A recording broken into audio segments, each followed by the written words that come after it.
Hello, Edmonton Tantra community. Welcome to Tantra Tuesday. I'm coming to you today from the top of the Vancouver Central Library on a crisp fall day. And I have some thoughts to share with you today about the secrets of sexual energy. I was having a conversation the other day with someone who said, well, I don't have a partner and all I do is work. So sexual energy is not really a relevant thing for me. I paused and I thought about it for a minute and I responded, well, sexual energy is the lifeblood of creativity. This is something that has far-reaching implications. It's much more than just in the bedroom. This impacts every single part of our life. There's a way that you can think about sexual energy as Eros, as the creative life force that brings everything together, from the baking of a cake to the having of a child to a new business idea. That desire, that drive inside of us, that is the evolutionary force of continuing on and growing and expanding. And our sexual energy is something that we can learn how to use in this expanded way. You can go from the old model where it's something that you use in bed, in your intimate life, and it happens behind closed doors, and then it sort of just gets turned off. Well, that's a little bit restricted, and it's a little bit like imagining your heart not pumping the blood through your body and just keeping all of that blood in your physical heart. And what would that do to your vitality, to your health? Could you even survive on a survival level? And it's like that with our sexual energy too. If we go through life with that energy stationary in our physical sex center, we're cut off from this immense source of creativity in our life. And there's a few interesting things that can happen. So I want to say hi to everyone who's joining. Good to see you all. So what can happen if we restrict our sexual energy just to our physical sex center? Well, one result of that is we have a shallow type of orgasm. So if our container for sexuality is so small, limited to this one local spot, then our capacity for pleasure is also limited. I don't know if you've ever had this sneeze kind of orgasm where the pleasure rises and rises and suddenly there's just nowhere for it to go, and it's almost like this mini moment of panic, a very almost imperceptible amount of panic, but the release needs to happen now. And so the orgasm is almost pushed out like a sneeze. The opposite, what's possible, is we can expand our container for pleasure and circulate that sexual energy through the whole body. And then we have the capacity for much deeper orgasms. Then we can hold that pleasure in our whole body instead of just holding it in our physical sex center. The other thing here is something around blue balls. So you might have heard this term.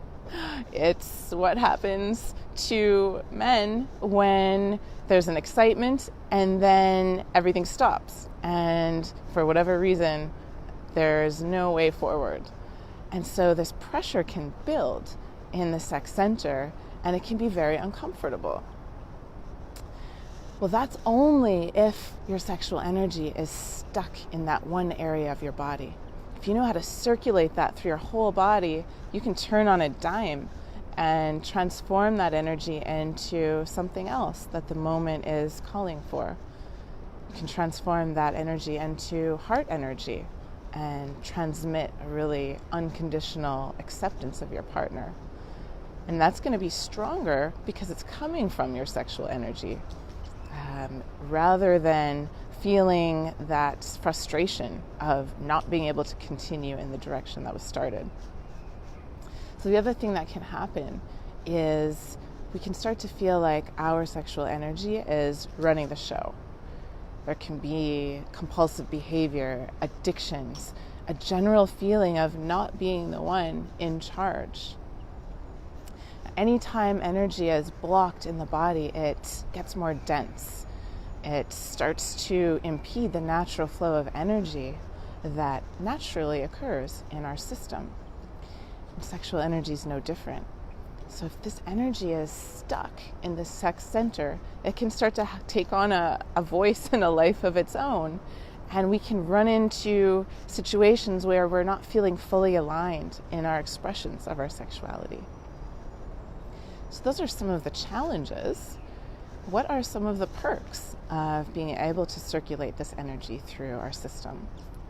I mentioned before that our sexual energy is the lifeblood of our creativity.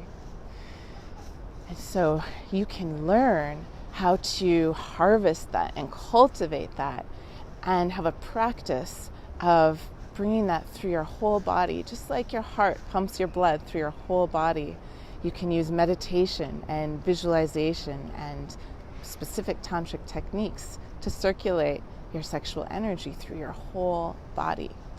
You can also learn to channel that into a particular project or a particular moment with someone. There's also a lot of techniques, especially in the Taoist tradition, where the sexual energy is circulated for general longevity, to increase your lifespan, and even to heal particular illnesses or physical challenges. You can also use it as a replacement for coffee. If you've got a coffee addiction, you need that little wake up in the morning. Your sexual energy can be a replacement for that. When you're circulating that through your whole body, when it's running through all of your cells, there's a certain awakeness that comes. And there's also a certain vibrancy.